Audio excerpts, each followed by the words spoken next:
Harris last year. Zach Collaros prior to that. Holding. Toronto number 59. 10-yard penalty. It remains first down.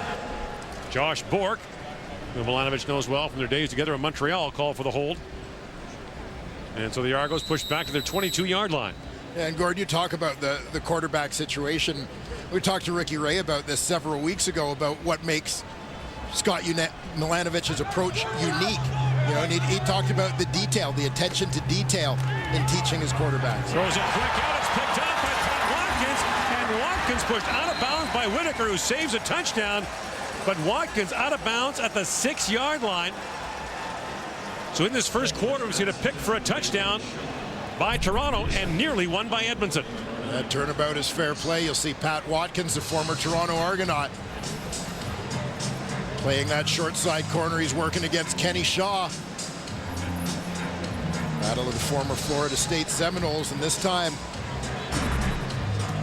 Point Watkins. He saw that ball coming and had eyes like a butcher's dog. Edmonton tied for the CFL lead with 3 defensive touchdowns. Of course, last week, Dion Lacey took one back late in the fourth quarter that sealed the game against Montreal. And Watkins almost had one there. So nice field position for Riley. And the offense, a short field, 6 yards long. And a chance now to take the lead. First down carry for White. And Marshall McFadden steps into him and limits the gain to a couple. Last week against Montreal, that game probably closer than it should have been for Edmonton as they fumbled twice inside the 5-yard line. Yeah, some missed opportunities, obviously, and that's the consistency issue we talk about with this offense, where they put up big numbers, but there have been the self-inflicted wounds in terms of turnovers and the penalties you alluded to earlier. Gain was 4, now second and goal from the 2. McCarty with the carry and dives, gets there. Touchdown Edmonton. The ball came loose after the ball had crossed the plane of the goal line, so the Eskimos take advantage of the turnover and can now add to the lead with 5:01 to go here in the quarter. Well, Calvin McCarty, longest serving Eskimo, Mr. Reliable in that backfield. The only Edmonton Eskimo player who knows the feeling of playing on a grass field for Edmonton. Commonwealth Stadium had its grass field taken out in 2010. Yeah, McCarty first joined this team back in 2007. His second touchdown of the year, and now Sean White for the point after. Make it a 6-point Edmonton lead.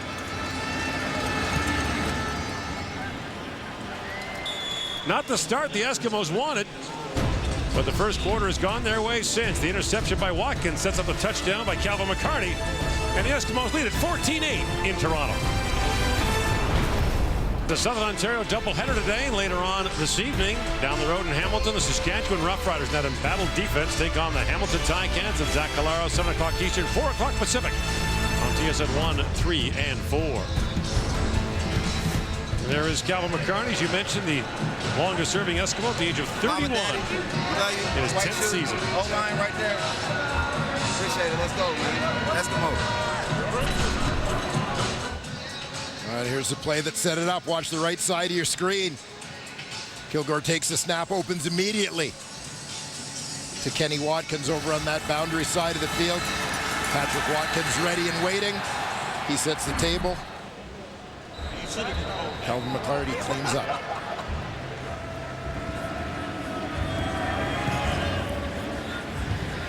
Sends the kickoff deep to Devin Wiley at his 10-yard line. And Wiley finds a seam. He gets straightened up by Corey Watson on the special teams coverage and gets out across the 30-yard line. So 26-year-old Logan Kilgore goes back to work, and here's a look at the offense he's got with him. Yeah, you'll see Anthony Coombs often in the backfield, often at slot. Andre Dury will rotate through there as well. Receiving core, we mentioned off the top, starting to get some bodies back. Hazelton and Elliott both back in this week after missing time.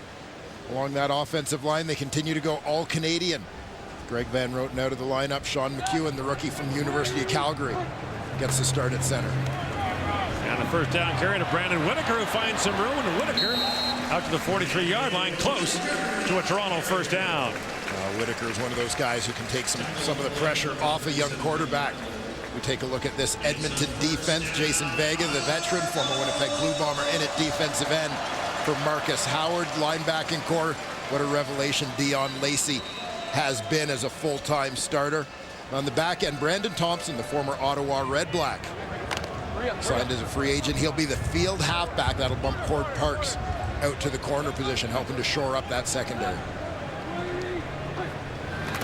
High snap to give back to Whitaker. He slips on the first down carry. The Argos, with Kilgore as their starting quarterback in the previous 2 weeks, have made one trip to the red zone. None last week against Winnipeg. That's inside the opposition 20. Yeah, they managed to put up some points on big plays. A long pass to Deontay Spencer, one that stands out from that Winnipeg game. Part of what you want to see is, again, we talked about it with Edmonton, that consistency to put together drives. And there is Ricky Ray looking on.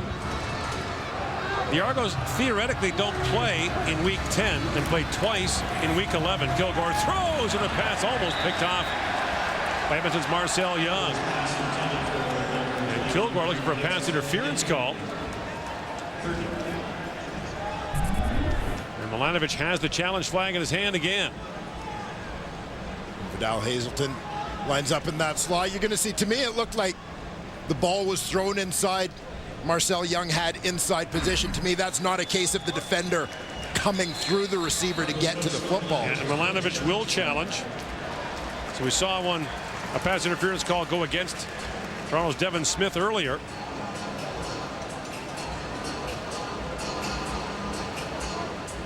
Yeah, to me, based on location, that ball is fair game for both players to step up on. And by the way, the coach can't just throw an omnibus challenge. He has to challenge a specific play. They believe there was defensive pass interference on their number 21. The play will be reviewed.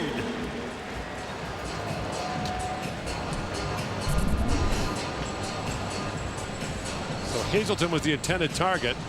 Young is the player in question for Edmonton.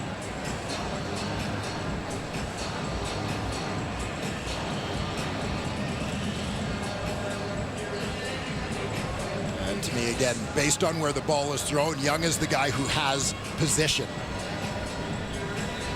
on that, and the ball's in the air. I mean, he's not going to step out of the way to let the receiver catch the ball when he's already where the ball is going. There's no pass interference. It was an incomplete pass. Will be turned down. All right, so a kicking situation and an unsuccessful challenge for Milanovic and the Argos. And Haralahu will come on to punt. Denzel Doe is back to receive for the Eskimos with 3 minutes to go in an entertaining opening quarter. Logan Kilgore has thrown his 8th interception in 3 starts. Haralahu lifts that high in the air. Doe back to his 15-yard line. A flag comes down. That'll be no yards. And jumping in to make the stop for Toronto is Matt Black. So taxing yardage on likely to the end of that return. And Edmonton will have better field position.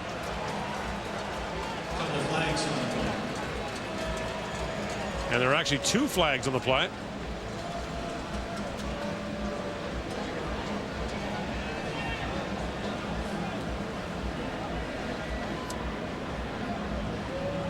So the line of scrimmage right now is the 16.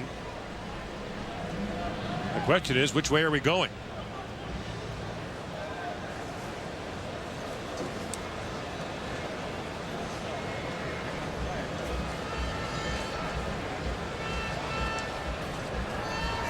During the play, major foul, face mask, Toronto 84. After the play, major foul, unnecessary roughness, Edmonton number 38. Both penalty will be balanced from point ball dead. First down, Edmonton. They'll stay right where they are at the 16-yard line. So Levi Noel. Yeah, Noel, who's been a warrior on special teams for the Argos. He's matched up against Devin Bailey. Two big young receivers battling their way down the field. You saw the hand on the face mask. That second call against Adam Konar. So the Eskimos drove the ball 95 yards for a touchdown. Previously, now they've got 94 yards to go. First down from their 16-yard line. The give to White. Finds a seam, busts through the backfield. Look at White, turn him around a couple of times. And finally, brought down by A.J. Jefferson, who had been running with him about 20 yards. It's a gain of 27 for John White. A nice run there for White as you see the S in that double tight formation. Big bodies on the pull rotier. Tony Washington from the backside. And it's just the elusiveness of John White once he gets past that first wave. 10 touches for White, 81 yards so far, running and receiving. Now the play fake to White. Riley steps up and throws. The pass is tipped and picked off. Intercepted by Toronto's Isaiah Green, who stumbles but hangs on, and the Toronto Argonauts have their second interception of the opening quarter and are set up in good field position at the Edmonton 47.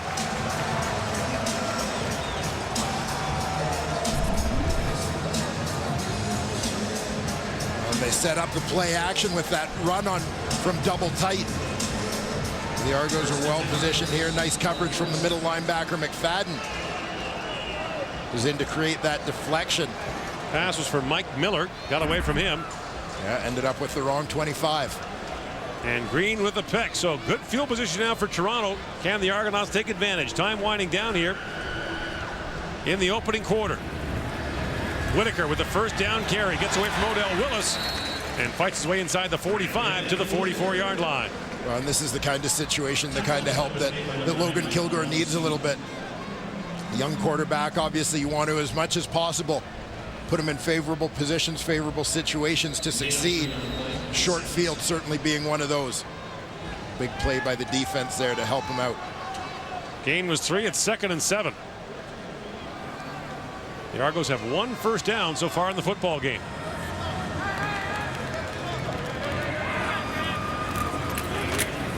Kilgore. Flags are down. Has some room, slides. He'll be short, it would appear, of a first down as he gets to the 38-yard line. He needed the 37. And in addition, there's the flag in the offensive backfield.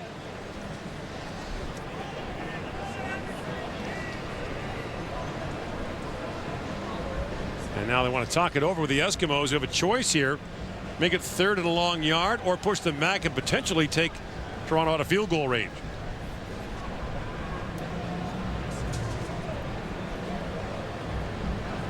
Major foul, unnecessary roughness. Toronto number 59.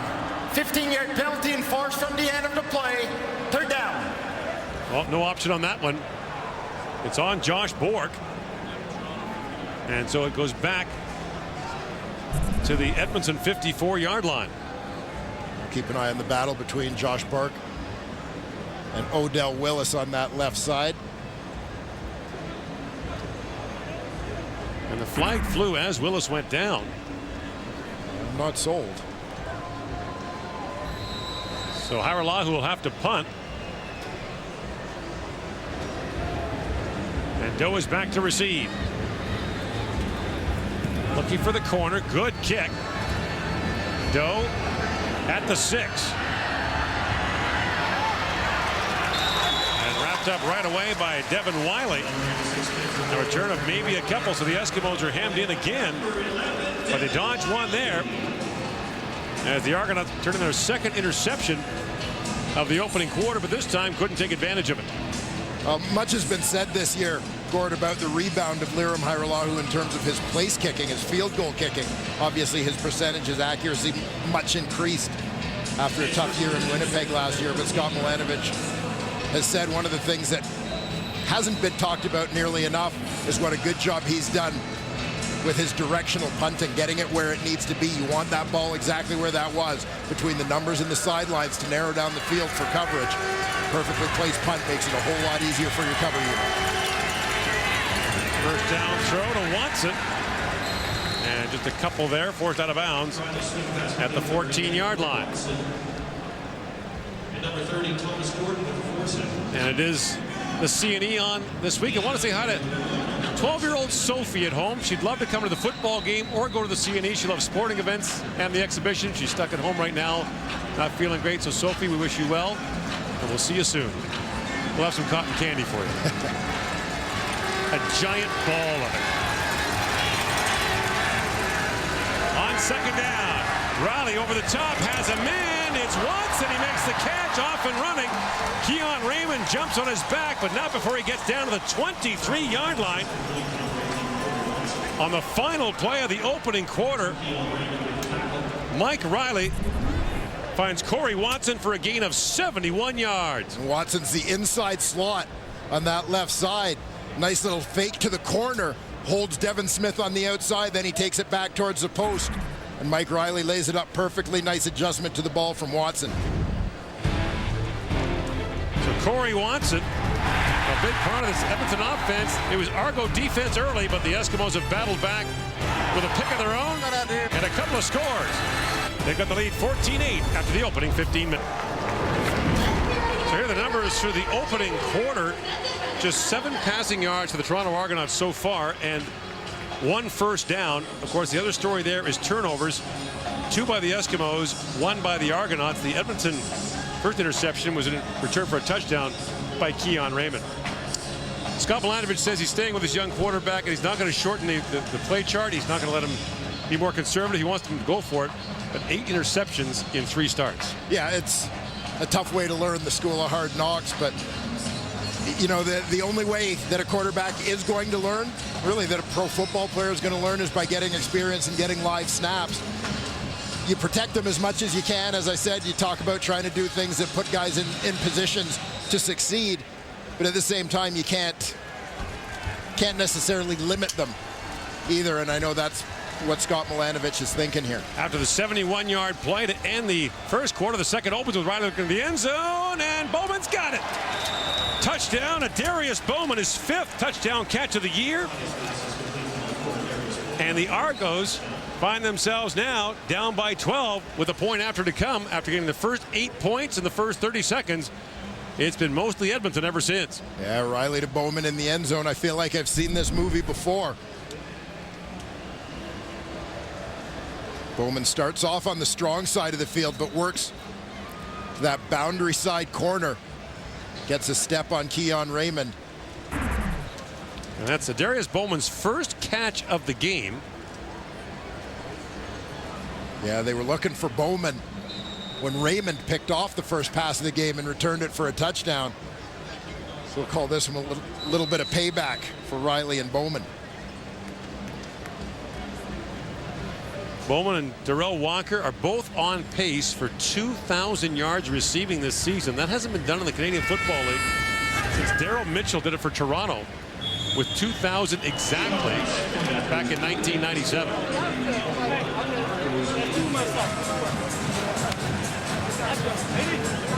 Let's go, baby. Hey, Frank. Well, watch for Bowman coming right to left on your screen. We saw Keon Raymond pointing in that direction. Not sure if he was telling a teammate he's coming that way, he's coming that way. Raymond ends up chasing TJ Heath, the halfback, to that side. Didn't get over the top. For Bowman in behind both defenders. Riley finds him. So that's touchdown drives of 95 and 96 yards so far in the game for Edmonton. That one a little different. The first one was 9 plays. This one much shorter. And look at the change in the game now. The tablet printed on the sideline. They're allowed to watch live video on the sidelines to make in-game adjustments. Yeah, constantly seeing shots of that all-24 camera where you can see every player on the field, determine the alignment, coverage, etc. Not that long ago, it honestly was basically Polaroids with a printer on the sidelines. They'd show you the formation and how teams lined up, but that was about it. This game has changed. It's come a long way. So the Eskimos now with a 13-point lead. 21 consecutive points. Officially, it's a 97-yard touchdown drive for Toronto on that last one. And here's Wiley on the kick return, gets up to about the 25-yard line. So now you get Logan Kilgore, the rookie, starting at quarterback. Down by 13 points. The running game not likely to be much of a factor now. And you know, that often becomes the mentality in the Canadian Football League as soon as you get behind. Holding. Toronto number 40. After distance to the goal. First down, Toronto. And now Sean Lemmon's been called for holding, so they'll start at their own 7-yard line. You know, I mean, as soon as teams get behind by a couple of possessions, it becomes that mentality of trying to get it back in bunches. I mean, there's still 44 minutes of this football game left. There's no need to abandon the run game. You don't have to hoist it down the field on every play. Stick to your game plan if you believe in it and execute that, and hopefully that still includes Brandon Whitaker in the ground game. Flags are down. Play fake to Whitaker. Coombs with the catch, and Pat Watkins drags him down right away. There was a flag down as the play began. The challenge once you start taking the run game out of your playbook is that then you not only lose the runs, but you also lose all the play action, a lot of your bootleg, some of your sprint pass game as well.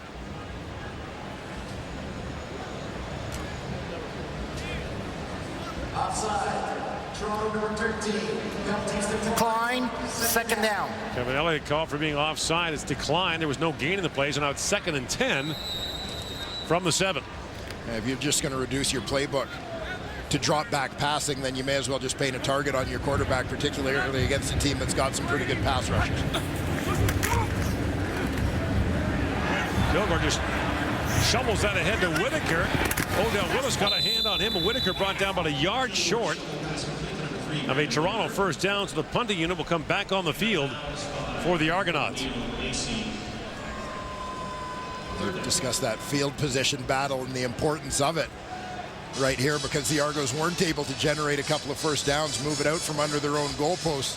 You're looking at Mike Riley, who's already put together 2 drives of 90+ yards to put points on the board. Now you're looking at Edmonton getting the ball with a short field. 4 2-and-outs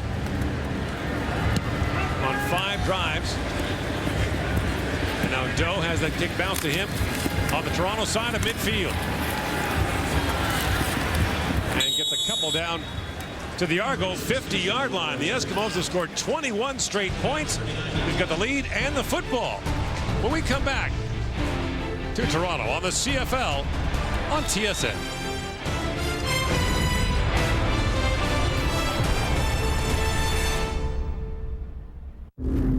This is how Precision listens.